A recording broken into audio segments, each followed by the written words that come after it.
Another update from Governor Whitmer today. She continues to work with medical and business leaders on a plan to get the state's economy back up and running. News 8 political reporter Rick Albin joining us from home tonight with the big takeaways. Rick, we carried that live. Yeah, absolutely, Sue. And I'll tell you, the big thing that we found out today was the scope of the kind of data that they're trying to bring in to decide which businesses may open next. The governor said today construction, residential and commercial construction could be among the next, but she didn't say when. Perhaps in the next couple of weeks. She said she'd tell us more in a few days. But we did learn about the My Safe Start Michigan. The idea is the My Safe Start is to get all of this data that this task force has been assigned to look at, and it is amazing the depths that they were going to and looking at all of this today. They balance that with what the medical professionals tell them, and they also do it regionally. So there could be differences from one place to another depending on what those conditions are there. So we learned a whole lot more about that today. We did not learn much more about when we'll hear about more businesses opening, with the exception, as I said, of construction. But there's a lot going on in Lansing today and this week, and one of the things she was asked about after she did her update was, what about extending the emergency declaration and what role the legislature plays in that?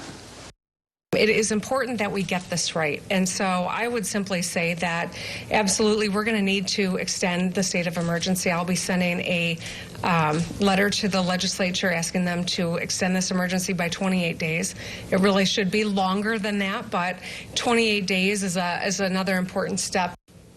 I have multiple distinct independent authorities of constitutional and statutory power to keep people safe as the governor of the state of Michigan.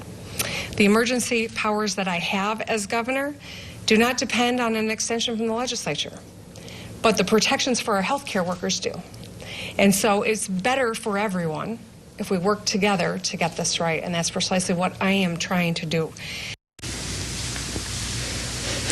Now, it's not clear what the legislature will do. Odds on bet is they'll have 56 votes in the House and 19, perhaps more, 20, over in the Senate to extend, but for how long? Will it be the 28 days the governor wants, or will it be just till May 15th, which is the current stay-at-home order? We know that some legislators are very anxious to get this moved along and get Michigan opened back up, but as the governor pointed out today, they were not going to rush putting people back to work and then risk a second spike. So we'll know about that later. I think the votes will come on Thursday. There's also another protest that is scheduled for Lansing on Thursday. So in Lansing, there will be a lot of activity surrounding that this week.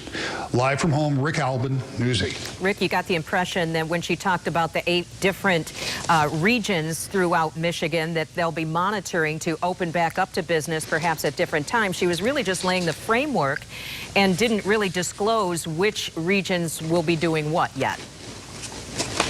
Right, and she did talk about what some of those parameters would be. So if you have a region that is trending down, fewer cases, fewer deaths, then you would think that's the place that's more likely to get to open first. But there are also other priorities, like how much medical infrastructure is there in a particular region. And if you have a region that doesn't have very much, then you may be held back a little bit because the hospitals can't be overrun. But if you're in another place that your cases are going up, you're probably also going to be held back from starting certain activities at a time. So I don't know how regionalized it's going to get, but they certainly, as you pointed out, laid out the framework for all of that today, Susan. They did. Rick, thank you for the live report. We will hear much more from the governor this week, including another virtual town hall on Thursday. It will be hosted by TV stations in Flint. We will carry it live on WOTV4 and woodtv.com starting at 7 o'clock. If you do have a question that you would like to submit, we have a link inside our story at woodtv.com. Brian?